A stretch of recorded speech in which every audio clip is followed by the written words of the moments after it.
कारगिल में युद्ध चल रहा था, आपके यहाँ आपके जो प्रधानमंत्री थे नवाज शरीफ साहब थे और मुशर्रफ साहब आपके जनरल हुआ करते थे। तो जब अटल बिहारी वाजपेयी उस जमाने में हमारे प्रधानमंत्री थे और उनको पता चला कि ये सारी चीजें मूवमेंट हो रही हैं, तो उन्होंने नवाज शरीफ जी को एक फोन किया।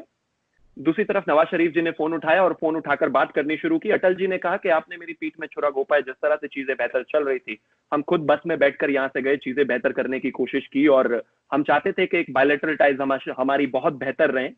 तो उधर से नवाज शरीफ ने कहा कि नहीं, मुझे इसके बारे में कोई जानकारी नहीं है। अटल जी ने कहा कि मैं फोन किसी को देता हूं, शरीफ साहब एक बार आप बात कीजिए। तो जो दूसरे व्यक्ति अटल बिहारी वाजपेयी जी के साथ बैठे थे वो थे दिलीप कुमार, जिनका ओरिजिनल नाम है मोहम्मद यूसुफ। उन्होंने शरीफ साहब से कहा कि देखिए, आपने जो ये किया है, जब भी आप ऐसा कुछ करते हैं दूसरी तरफ से, तो मेरे जो देश के मेरे जो देश के मुसलमान हैं, उनको भी यहाँ बहुत तरह की परेशानियां फेस करनी पड़ती है।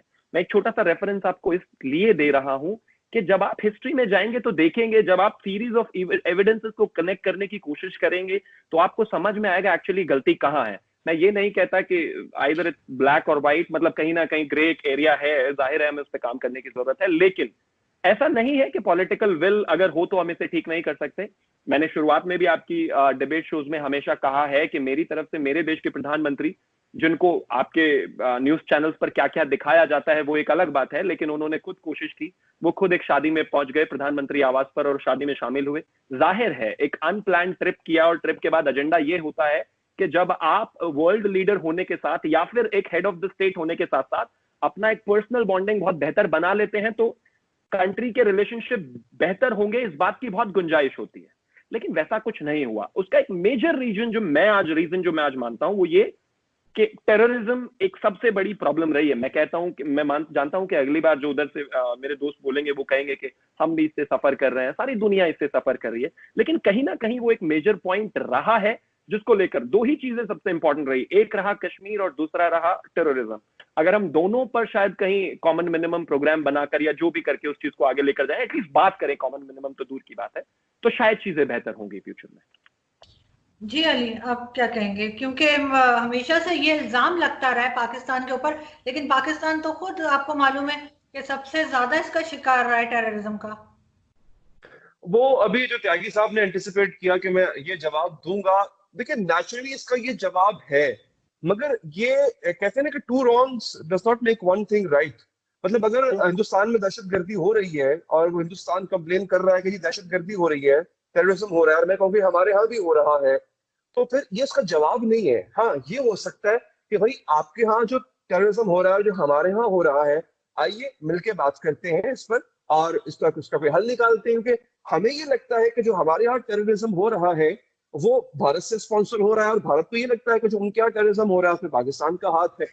तो ये दोनों देशों को इस पर बात करनी चाहिए। हाँ, एक शिकायत कहने या यूं कहने के पड़ोसी होने के नाते मुझे ये गिला है कि इस इशू पर मजीद बात या मजीद चर्चा होनी चाहिए थी दोनों देशों के माबैन, एटलीस्ट सेक्रेटरी लेवल पर होनी चाहिए थी। पाकिस्तान ने कई बार, अब ये पिछले कोई एक साल से तो ऐसा नहीं हुआ, but right after Imran Khan took office, उसके बाद कई दफा उन्होंने ये कोशिश की कि कम लेट्स टॉक। भारत की तरफ से उस पर जो है वो एक कोल्ड शोल्डर दिखाया गया। अगर हम इन इश्यूज पर बात कर लेते, बैठ जाते, तो शायद हल निकल आता। उसकी वजह यह है कि जरूरी नहीं है कि जिस तरह जो भारत का वर्जन है वो ठीक हो कि जी ये अगर स्टेट स्पॉन्सर्ड टेररिज्म हो रहा है, और जरूरी नहीं कि पाकिस्तान का वर्जन भी जो है वो ठीक हो कि जनाब पूरे के पूरे पाकिस्तान में होने वाले टेररिज्म के पीछे Bharat as a state involve है। लेकिन कभी कभी आपकी स्टेट के अंदर भी आपके स्टेट जो ऑर्गन्स होते हैं, जो इंस्टीट्यूशंस होते हैं, उसमें भी कुछ ऐसे एक्टर्स होते हैं जो नॉन स्टेट एक्टर्स का किरदार निभा रहे होते हैं, जो स्टेट से बढ़कर, स्टेट से हटकर अपना काम कर रहे होते हैं। उनको रेन इन करने के लिए, लगाम डालने के लिए फिर स्टेट ही जो है वो सामने आती है। तो मैं ये समझता हूं कि हमें थोड़ा सा अपने आप को, देखिए मैं चीजों को पॉजिटिव वे में ले जाने के लिए तैयार हूं, और मैं समझता हूं कि पाकिस्तानी जो जनता है, जो अवाम है, वो भारत से नफरत नहीं करती है। And I am pretty sure कि भारतीय अवाम भी जो होगी, जनता होगी, वो हिंदू हो, वहां के मुसलमान हो, वो पाकिस्तान वासियों से इतनी नफरत नहीं करते होंगे। अगेन, हमें आरजू, मैं आज के पॉइंट पे जरा जोर दूंगा, हमें दोनों तरफ का सच सामने लाना है। मैं एक छोटी सी बात कर दूं, और ये बात जो है वो शायद इससे बात आप त्यागी साहब भी एग्री करें। और ये बड़ी, मैं पाकिस्तान में बैठ के बहुत खतरनाक बात करने जा रहा हूँ, मुझे नहीं पता इस बात के बाद कॉन्सिक्वेंसेस क्या होंगे इस बात के। देखिए, अगर आपकी गली में, आपके पास त्यागी साहब कोई, आपने कोई गार्ड वार्ड रखा होगा, आपकी गली में कोई गार्ड वार्ड होगा जो पहरा देता होगा, चौकीदार होगा। मेरी गली में भी चौकीदार है, आजू आपके पास भी होगा। जिस दिन उस चौकीदार को इस बात का यकीन हो गया ना कि यहाँ पे अब चोर नहीं आएगा, और वो यकीन उसने आपको दिला दिया, तो उस चौकीदार की नौकरी खतरे में बढ़ जाएगी। वो हफ्ते बाद, महीने बाद, या 3 महीने के बाद हल्का सा आपको बताएगा जरूर कि मैंने यहां से एक दफा चोर को जाते देखा था। उस चौकीदार की चौकीदारी की जो नौकरी है वो उसी डर पे कायम है जो आपके अंदर बसा रहेगा। आप मेरा मतलब समझ गए होंगे, आई एम श्योर कि त्यागी साहब भी समझ गए होंगे। और मुझे लग रहा है अली नेक्स्ट वीक आपने शो नहीं और करना, मुझे भी गायब करवा देना। ये चौकीदार दोनों तरफ है, मैं आपको ये बता दूं। मैं इसमें सिर्फ पाकिस्तान की बात नहीं कर रहा हूँ, ये चौकीदार भारत में भी यही कर रहा है। भारत के चौकीदार में भी ये मसला है, पाकिस्तान में। आपको थोड़ा सा इस चौकीदार को भी यकीन दिलाना पड़ेगा कि भाई आपकी नौकरी खतरे में नहीं है, फिक्र मत करो, आपकी बंदूक हम नहीं लेंगे, आप अपने पास रखो, मगर आप जो है ना वो गली में चोर नहीं आएगा। बिल्कुल जी जी जी। त्यागी देखिए, सबसे पहले तो हैदर, मैं आपको एक चीज कहना चाहता हूं कि मैं नहीं चाहता कि पाकिस्तान में जो मैं 2-4 लोगों को जानता हूं उनको वहां से DGI-SPR उठा लें और कुछ ऐसा करा दे, फिर तो एक सिंगल पॉइंट ऑफ कांटेक्ट भी नहीं रह जाएगा। तो मैं कहता हूं कोई भी ऐसी स्टेटमेंट नहीं होनी चाहिए जो आपके लिए बहुत हार्मफुल हो। दूसरी बात, आपने कहा हम बात करें, बात हम जरूर करें, लेकिन कैसे करें? आप मुझे एक चीज बताइए। आप कहते हैं कि शिवम त्यागी मैं आपसे बात करना चाहता हूं, हम दोनों आके अक्रॉस द टेबल बैठे और आपने ले जलरा के पिस्टल बीच में रख दिया, और रखने के बाद आप बोलते हैं कि अब मैं बात करूंगा। आपको लगता है ऐसे बात हो सकती है? नहीं हो सकती। जब मैं पिस्टल कहता हूं दैट मींस जब टेररिज्म ऑलरेडी वहां पर है, बात करना इम्पॉसिबल है। मैं छुरी लेकर अगर आपको गले लगाना चाहूं, आप लगोगे? नहीं लगोगे। आपको पता है आपको कमर में छुरी मारनी ही मारनी है, तय है। और अगर आप करेंगे तो बेवकूफी होगी, और हमारे साथ ऐसा हुआ है। मैं आपको 99 छोड़िए बहुत पीछे के रेफरेंसेस दे सकता हूं, उसमें नहीं जाना चाहता, क्योंकि मैं चाहता हूं, आप भी चाहते हैं, सब चाहते हैं कि चीजें बेहतर हो। एक बात। दूसरा, आपने चौकीदार की बात कही, मैं चौकीदारी के रेफरेंस में भी आपको एक चीज कहना चाहता हूं। मेरे देश के जो प्रधानमंत्री हैं इस समय, अगर मैं उनकी लिस्ट ऑफ अचीवमेंट्स आपको अभी गिनाना शुरू करूं, मैं जब ऐसा कहता हूं तो इमरान खान को डिमीन नहीं कर रहा हूं, मैं सिर्फ अपनी कंट्री की बात कर रहा हूं। जब मैं उनकी लिस्ट ऑफ अचीवमेंट्स की बात आपको गिनाना शुरू करूं तो 500 साल से लेकर और 100, 50, 150 साल के कम से कम 50 से ज्यादा ऐसे मुद्दे हैं जिनको उन्होंने खत्म किया है। हमें पंचिंग बैग की तरह पाकिस्तान को इस्तेमाल करने की जरूरत नहीं है, ना मेरे प्रधानमंत्री को। प्रॉब्लम यह है कि वहां पर वाकई ही दिक्कत है। हम चाहते हैं कि वर्ल्ड लीडर बने, हम तो चाहते हैं कि हमारा इंटरनेशनल अफेयर बहुत बेहतर हो, हमारी डिप्लोमेटिक लेवल की जो बातें हैं वो बहुत बेहतर हो, हमारा यूरोपियन टेरिटरी में भी उतना ही असर हो, साउथ ईस्ट एशिया में भी उतना ही असर हो, पूरे एशिया में भी उतना ही असर हो, हम चाइना से भी उतना ही बेहतर करके चले, हम बाकी जो छोटी छोटी कंट्रीज हैं, चाहे वो मुस्लिम कंट्रीज हैं, चाहे कोई भी कंट्रीज हैं, हम उनसे भी बेहतर करें। Pakistan can not be the only agenda for India, but अगर बॉर्डर पर, LOC पर दिक्कत होगी तो कहीं ना कहीं बार बार पाकिस्तान की बात होगी ही होगी। हम लोगों के बीच में अगर शांति स्थापित हो जाए तो उसके बाद जाहिर है ये बातें अपने आप ही गायब हो जाएंगी। ना आपकी साइड के जर्नलिस्ट इस बात को उठाएंगे, ना मेरी साइड के जर्नलिस्ट। लेकिन प्रॉब्लम ये है कि कहीं ना कुछ ये हमेशा चलता ही रहता है। मेरा सिर्फ इतना मानना है कि हाँ, चीजें शायद आज से 10 साल 20 साल बाद बेहतर हों।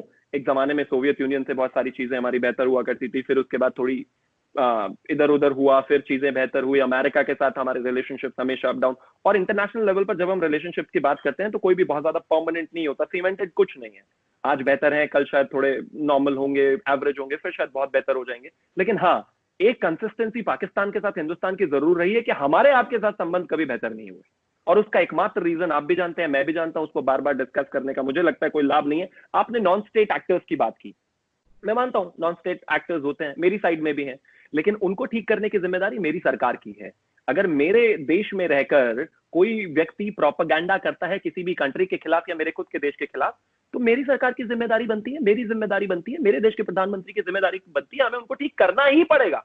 हम ये कहकर बच ही नहीं सकते कि साहब नॉन स्टेट एक्टर्स हैं, हम कंट्रोल नहीं कर सकते। फिर प्राइम मिनिस्टर की कुर्सी किस लिए है भाई? प्राइम मिनिस्टर की कुर्सी आपको इसलिए मिली है ताकि आप पूरे देश को सारे इश्यूज को एड्रेस करें, और अगर कोई देश को या फिर किसी इंटरनेशनल रिलेशनशिप को या फिर आपका जो नेबर रिलेशनशिप है उसको कोई अगर हैम्पर करने की कोशिश कर रहा है तो आप उसको एड्रेस करें और ठीक करें। और अगर आप नहीं कर पा रहे हैं तो आप एक इनकॉम्पिटेंट प्राइम मिनिस्टर हैं, एक बात। दूसरा, नॉन स्टेट एक्टर्स इतना ज्यादा मेजर रोल प्ले नहीं करते जब तक उनको कहीं ना कहीं बैकअप नहीं मिलता। वो एक बहुत बड़ी प्रॉब्लम है। डेमोक्रेसी की जब हम बात करते हैं, हमें उसमें विश्वास करना होता है, उसी के अकॉर्डिंग चीजों को आगे लेकर बढ़ना होता है, लेकिन कहीं ना कहीं दोनों तरफ से वो प्रॉब्लम रही है। और मैं अभी भी होपफुल हूं। आई एम नॉट सेइंग कि आने वाले टाइम में चीजें ठीक नहीं होंगी, जरूर होंगी। शायद आप जैसे जो एक यंग लैड है आकर बैठे हुए हैं, इस बारे में इतना एक मैनिपुलेटिवली बात कर रहे हैं, उनको लग रहा है कि डिप्लोमेटिक लेवल पर चीजें बेहतर होंगी। शायद आप तब वहां तक पहुंचेंगे तो कहीं ना कहीं जो आपका आर्मी कंट्रोल है या आपका जो डीजीआईएसपीआर कंट्रोल है वो कम होगा। आप थोड़ा और ज्यादा वोकल होंगे डेमोक्रेसी को लेकर, आप शायद चीजें बेहतर करने की कोशिश करें, और इधर से भी फिर एक पहल होगी। आप अपने जो नॉन स्टेट एक्टर्स जिनकी आप बात कर रहे हैं उनको कंट्रोल करेंगे, जरूर चीजें ठीक होंगी। लेकिन उसके लिए एक राइट अप्रोच और पॉलिटिकल विल का होना बेहद जरूरी है। आप मुझे बताइए, जैसा कि मैंने शुरुआत में आपको कहा कि छुरी के साथ गले नहीं मिला जा सकता, वो अपने आप में बहुत प्रॉब्लमैटिक चीज है। जब आप उस चीज को कंट्रोल करने की कोशिश करें, मैं मान सकता हूं कि उससे आपको भी नुकसान हुआ है। मैं एक पर्सन के लिए अगर मान भी लूं कि आपको आतंकवाद से नुकसान हुआ है, तो आपको डील तो आपको ही करना पड़ेगा उससे। भाई हिंदुस्तान आपके देश में जाकर खात्मा नहीं कर सकता। वो अलग बात है कि हमने अभी करना शुरू कर दिया सर्जिकल स्ट्राइक और एयर स्ट्राइक के माध्यम से, लेकिन वो एक परमानेंट सोल्यूशन नहीं है। अल्टीमेटली आप ही को करना पड़ेगा। तो वो एक चीज है, जिस दिन वो ठीक हो गई अपने आप रिलेशनशिप ठीक हो जाएंगे। सबसे बेहतर हुए ही आपसे क्यों नहीं होंगे? भाई एक चीज बताइए, आप जितनी भी मुस्लिम बड़ी बड़ी कंट्रीज हैं उनके 5 हाईएस्ट ऑनर तो मेरे देश के प्रधानमंत्री को मिल चुके हैं। तो कहीं ना कहीं संबंध तो बेहतर हुआ है। मैं कहता हूं अगर आपकी तरफ से एक बेहतर पॉजिटिव शुरुआत होगी और सिर्फ दिखाने वाली नहीं, रियल में शुरुआत होगी, तो ऐसा नहीं है कि हमें कोई पड़ोसी को दुश्मन बनाने की जरूरत है। अटल जी ने कहा था कि हम अपने पड़ोसी नहीं बदल सकते, और हम इस बात पर मानते हैं। और अटल जी वो व्यक्ति थे, इस देश के वो प्रधानमंत्री थे, वो मेरी पार्टी के फाउंडर मेंबर थे, जिनकी बातों पर और वैल्यूज पर हम चलते हैं।